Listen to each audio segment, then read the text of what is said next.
What's going on, guys? Welcome back to the channel. Thank you for coming back and joining me on season 3 of the Aston Villa rebuild. If you've been with me for the first 2 episodes, you would have seen we are slowly but surely heading in the right direction. In the first season we had a 4th place finish. In the last season we had a 2nd place finish, and in today's episode, push forward to the 1st of June 2025, we've completed season 3 and we are looking to kick on once again. Let's kick off the roundup of everything that has happened in Season 3 by looking at some transfers. Now, at the end of the previous episode, I was in a bit of a quandary what to do about the finances. Obviously, the board had given us £53 million to spend, but there was £92 million worth of debt just sat there. Didn't really know whether to go full pout and try and sign players, or whether I should maybe try and offload a few players to make up for that money that we are now going to just keep adding to the debt. It meant that we did do some transfer business in the first section of the transfer window, so from the 9th of June to the 1st of July, but it was a lot of players leaving the club. If we have a little look at some of the players that did move on then, the first of which helped out the financial situation massively, it's Leon Bailey. Didn't really want to lose him, but I did think he's a good player. I don't know if he's an exceptional player. Now, Villa fans, if you're watching this, you'll be able to tell me a lot better. I watch the player once or twice here and there. You will watch him every single week. We got £81 million for the player. I'm not too sure if that's a big profit on what Villa would have laid out for him anyway, but I just felt it was the right time to move him on. We went out and got a cheaper option to bring in. We'll show you who that is in a minute, but I think for the money that we were being offered, it kind of wiped out pretty much all of that debt that we had, and it meant that the guilt of going out and spending more money to bring players in wasn't as great. Trying to justify it really, but I think Leon Bailey was a player that we could cash in on. He's 27 years old, and that kind of money doesn't come around all the time, so we decided to cash in. The next player that went out was James Wright. He went to Welling on a free transfer. We then sold Boubacar Kamara and other of the players that really play in the same positions as some of the players we've already signed. We've got the likes of Danilo, Douglas Luiz, McGinn. They're all playing one position. Kamara can play as a centre-back, but I didn't really trust him as an out-and-out centre-back, so we allowed him to move on. He has gone back to France to play for Lyon, and we raised £9.75 million for him. We then lost Finley Munro to Bristol City under-21s on a free transfer before we sold Emi Buendia for £54 million to Arsenal. Now again, he's another one that I think flatters to deceive a little bit in real life. In the game, I wasn't very impressed with him. I was trying to play him as that link-up player behind the forward in our tactic, where it's like the point of the tactic. Wasn't really working out. Couldn't get anything out of him as a right-sided midfielder either. When the money came in, I just thought between him and Bailey, that's 133 million, clears the 92, gives us a bit of money to go out and play with. I just thought they were sensible deals to get done. So obviously, with players leaving the club, it meant that we were given the green light to go and spend some cash. The first player that we signed was Cole Palmer. We signed him from Manchester City. He's obviously a midfielder, and he's very talented in terms of the positions he can play. So he can play through the centre as a defensive midfielder or attacking midfielder. He can play as an attacking midfielder on the right and left, and can also play as a striker.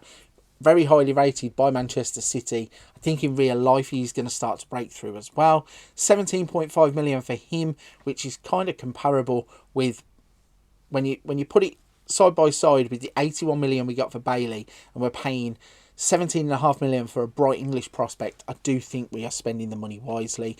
The next one joins Cole Palmer as those kind of golden or future golden generation of English footballers. Alfie Devine is the midfielder. He's been a big wonder kid in both versions, or the last 2 versions of Football Manager. I think he does really have something to give in terms of Tottenham. We've gone in and we have kind of just poached him really. I think we signed him for 25.5 million pounds. He's another one, can play defensive midfielder centre, or attacking midfielder. Yeah, he's going to become a midfield general, only 20 years old, and I really do think he has everything that we need to play in the centre of our midfield.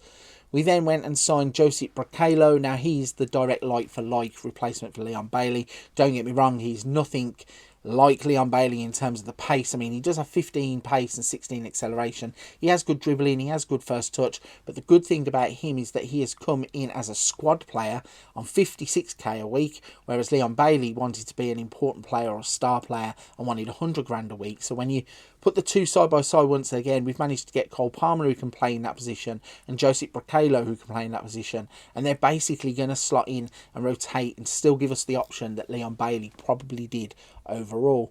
Going to the second part of the transfer window, then you can see that the transfers actually weren't extortionate. We didn't go out and completely overhaul the team. We have just done the business that we needed, but we did let a few more players go. The first of which was Courtney House. He went to Fulham. We sold him for £4.6 million. Now, we didn't get the true value of him. We probably could have got more money if we would have bargained a little bit harder. But he was a player that, when we show you some players on the left-hand side, we had already replaced, and then we just were trying to push him out the door, basically. It sounds really horrible, but it's just how it is. We needed to move him on to facilitate other players. We let Sil Swinkles go to MacArthur FC. Ruben Shakpoke went to Plateau United. And then John McGinn ended up leaving the club, going to Seville. Now, I can hear already Villa fans will be screaming, "What have you done? Why have you done it?" The fact of the matter is, John McGinn is a good player. The players that we are going to sign in a moment, or show you in a moment, are exceptional players. And it kind of had to happen because the player that we went and bought to play in this position is a player that is going to be at the club for years to come. McGinn is 30. The player we've replaced him with is a lot younger. We decided to just cash in on the £20 million that was available. We sold Florian Grilic, a player that we signed early on in the rebuild. He was another one that is now just basically being overtaken by other players at the club. He was initially signed for his versatility, but couldn't really get into the team as a centre-back or a defensive midfielder. Couldn't really squeeze him in as a wide player either, so we've allowed him to leave. Robin Olsen went to Cremonese. Louis Barry has gone out on loan to Preston. Tommy O'Reilly has gone out to Grimsby for 15,000, and Otto Enrique, who was a cover left back at the start of the save, has gone to Sporting Kansas City for £750,000. So, moving back to the left-hand side of the screen, you can see that the first player that we have signed is Ivan Fresneda. He is a young right-back, Spanish at the age of 20, has come in just as a breakthrough prospect, and it does state he's an exciting young prospect who isn't far off our first-team level. We are going to put him into the first team, and we are going to give him first-team game experience. I think he's a player that is really going to develop quite nicely, could give Matty Cash some competition for that right-back slot, and eventually I think he will overtake Matty Cash, a very highly thought of prospect coming to the club. We then signed Tom Roth from Borussia Dortmund. He's a defender or wing-back who can play on the left. He can also play as a defender in the centre and a midfielder on the left, so he can cover a number of positions that we play in our formation. He's 20 years old. He's now valued at 10 to 13.5 million pounds at the age of 20. He's also very tall at 6'4", and he has all of the attributes that you would really look for in a centre-back. The fact that he can play other positions really is something that's going to help us in the long term. The next player we brought in was a certain Mr. Ibrahimovic, but not that one. Arijon Ibrahimovic has come to the club from Bayern Munich. Another free transfer, so an absolute steal. 17.5 million to 21 million pounds is his estimated value. He's 19 years old and plays as a tricky, pacey winger who is going to look to break in from either side. Can also play as a striker, so again, a lot of versatility in that signing. The next player that we bought in was Victor Nelson. He is a rock-solid centre-back who was playing for Galatasaray. He had been there for a couple of seasons, I think for 3 seasons, playing 85 times for them. We bought him in basically to upgrade our defence. This is a player I think that is that next step. 26 years old, Danish international. I think he's going to be rock solid at the heart of our defence. And then the player that I was talking about that replaces John McGinn is a certain Florian Wirtz. Now, this kid is a true wonder kid. We did have to pay an extortionate amount of money. If you saw on the little transfer numbers there, £110 million. Now, I did say I wanted to keep this realistic. However, this deal came along. He wanted to leave Leverkusen. The money was just sat there. We haven't paid it all up front. we paid £25 million up front, and another 75 or 85 million will be going in instalments, which obviously isn't going to help that debt long term. But this player is going to help us achieve a lot in the time that he's at the club. He's an absolute fantastic footballer in real life, a brilliant wonder kid in terms of Football Manager, now valued at 116 to 147 million pounds. So if we could or do need to recoup that, if the finances really do hit the wall, we are going to be able to cash in. But I think he's going to be wearing the captain's armband before soon and pushing this club forwards single-handedly. Next up, we went and signed Luca Romero. He is another wonder kid who has been playing for Lazio. Another player who can play in a lot of positions, wide left, wide right, through the middle. Can also be a striker. Tricky player, pace of 14, acceleration of 14, good finishing, dribbling, crossing. He has all the abilities that he's going to need to be a first teamer in a Premier League team.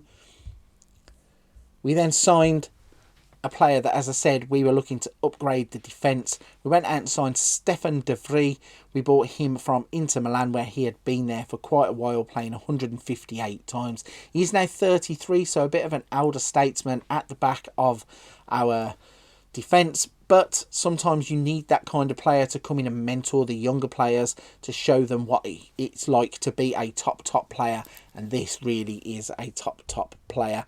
Dutch international. Think he can do very well in the upcoming season in the Premier League. The final player that we signed in August the 22nd, was Arnaud Calimuendo. He's a player that kept popping up in Golden Boot winner for the under-21s, Golden Boot winner at, I think it was the Olympics or something else. The name just kept popping up, and I kept seeing him scoring goals. He was playing at Rennes. He scored 30 in 62. The option was there to sign him. We used the last of our transfer funds to go out and purchase him. An absolutely fantastic player who I am so glad that we could stump up the money to go and get. So that is the transfer business complete. As I said, I wasn't going to go out and blitz all the money. We did recoup quite a lot, but I did go and spend quite a lot. On the left-hand side, you can see in that part of the transfer window alone, 164 million spent. We only got 41 million back. But in the previous part, we did get the 81 million for Bailey, and then we did get some other big transfers done as well. So going into the new season, we really were going to be firing on all cylinders. If we get all these players to gel together, I think we're in for a wonderful season. Speaking of the finances, let's check in and see how we are getting on in terms of what is going on at the club. You can see that we have stabilised a little bit. We now have an overall balance of £21.7 million. Going into the new season, we're going to have a transfer budget of £67.4 million. I don't know if we're going to need to improve too much, which is a bit of a relief to me, because it means we can go out and focus just on maybe one or two positions, go out and just start upgrading the positions that we need, as opposed to go out and just constantly buying player after player. We also have invested in younger players, which by the end of this rebuild hopefully are coming in and breaking into the first team to give us that bit of support without us having to go and spend all of that money. I'm glad now that we're not in the red. That is good for us. £21.7 million available. In terms of the wage budget, we have £3.4 million available. We're spending 2.9.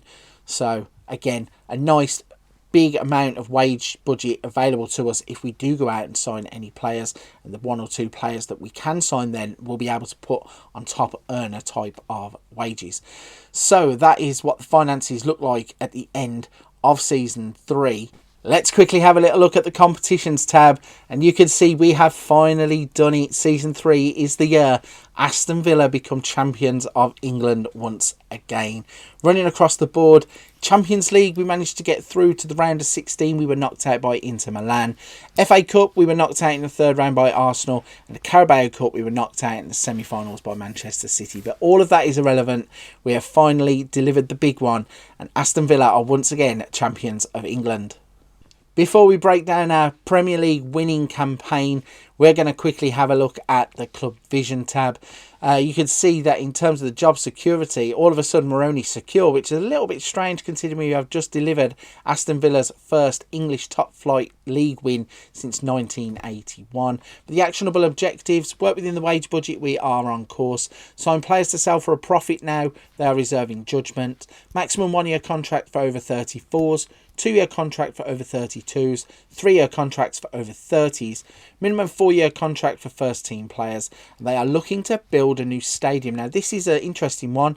Villa fans will probably be in uproar because Villa Park is one of those football institutions. At one time, it had the biggest single tier stand in English football in the Holt End. It is one of the loudest grounds that you can go to as an away fan, or certainly if you're a Villa fan. They generate such a great atmosphere at the ground. Do we think that we are going to get the same kind of support if they all of a sudden just up sticks and go somewhere else?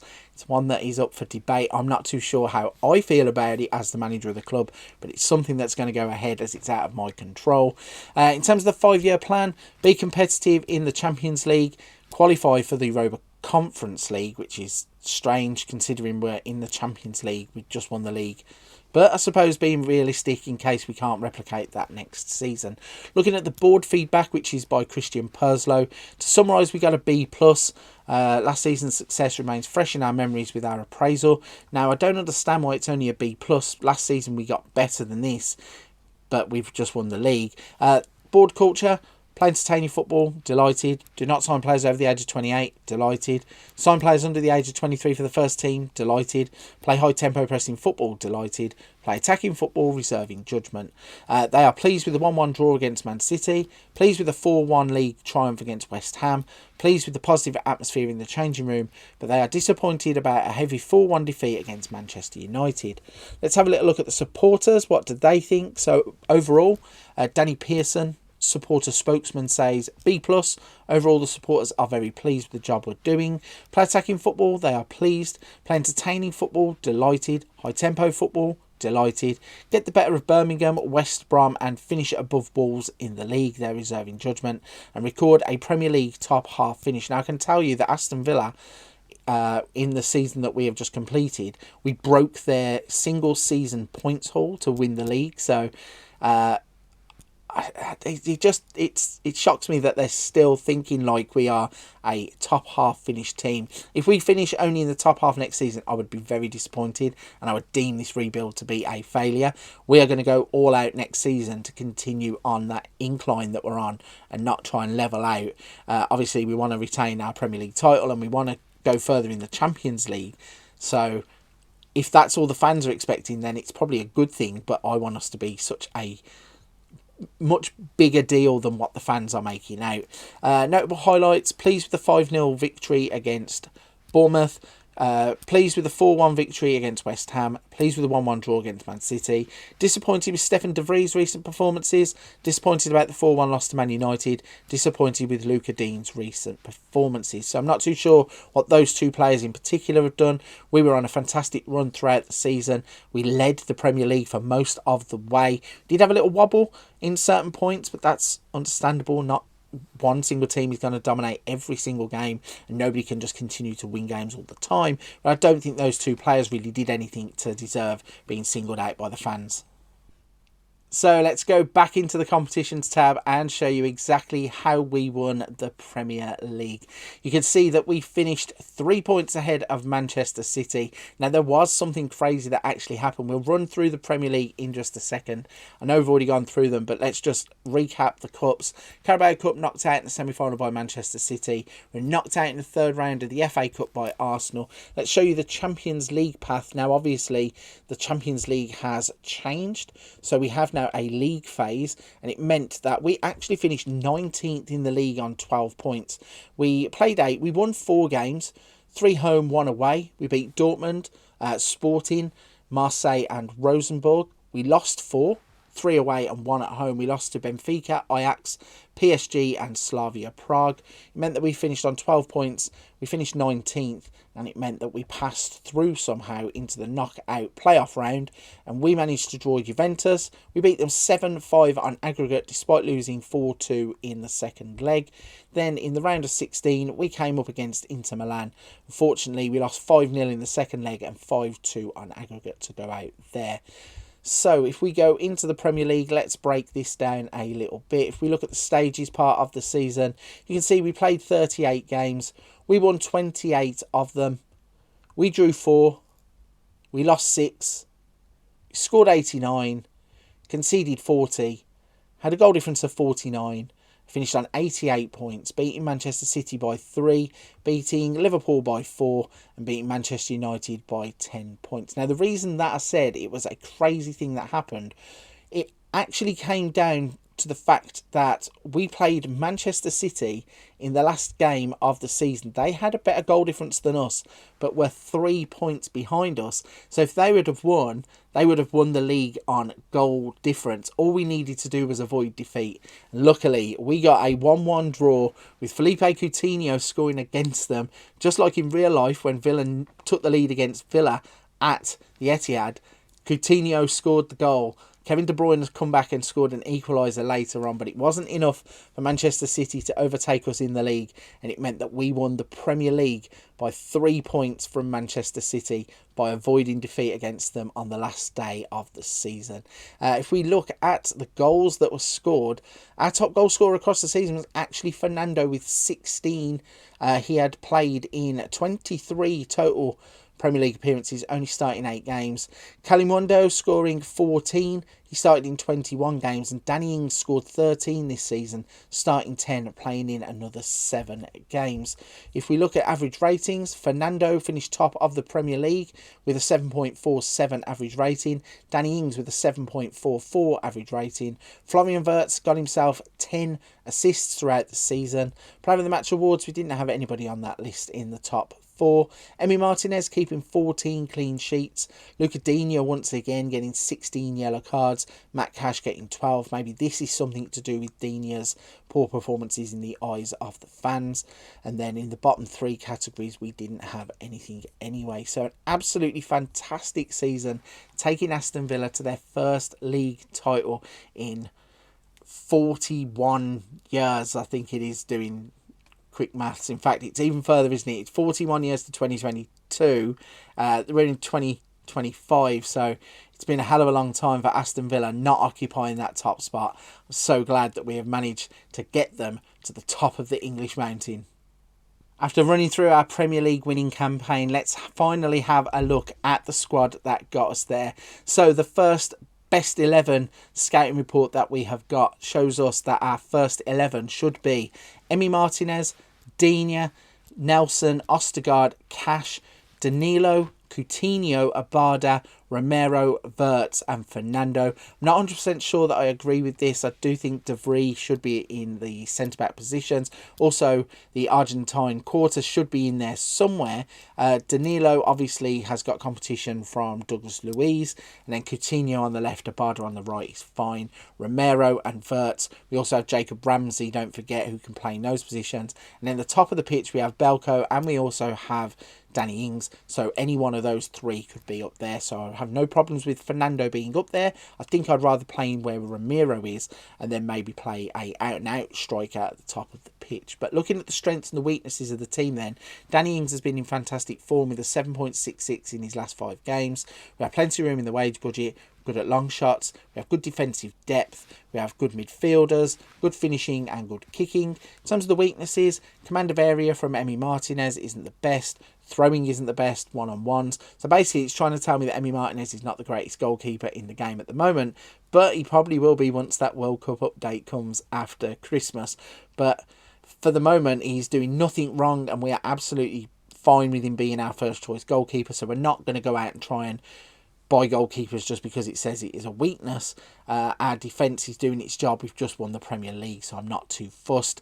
Communication, teamwork, and then again punching tendency for the goalkeeper. So in terms of the weaknesses, it's basically trying to tell us to upgrade our goalkeeper, but we're not going to do that. Looking at the other best 11 report then, the one with the youth team is attached. It goes with Martinez, Dean, Nelson, Ostergaard and Cash, Danilo, Coutinho, Abada, Romero, Wirtz and Fernando.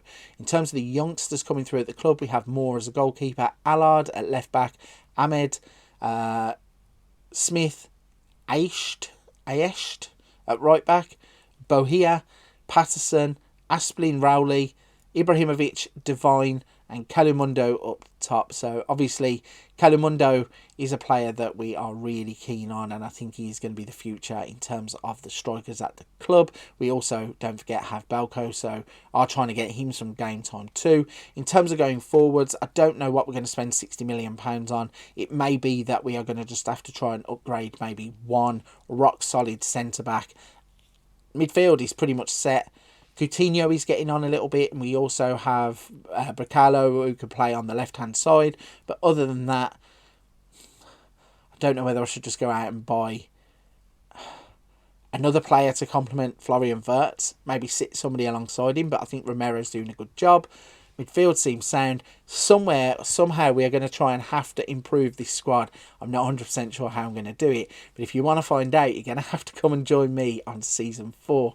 Right, if you're with me at this point of the video, firstly, a big thank you for still being here. Secondly, if you haven't hit the like and subscribe button, please consider doing so. Hit the notification bell so you don't miss any of these episodes of the Aston Villa rebuild. Before you go, don't forget to check out the channel for other tips, hints, tutorials, Wonder Kids, Let's Plays. There is something for everybody on the channel. But for this one, I'm going to wrap it there. A big thank you for watching the Aston Villa rebuild. I'll see you on the next episode soon.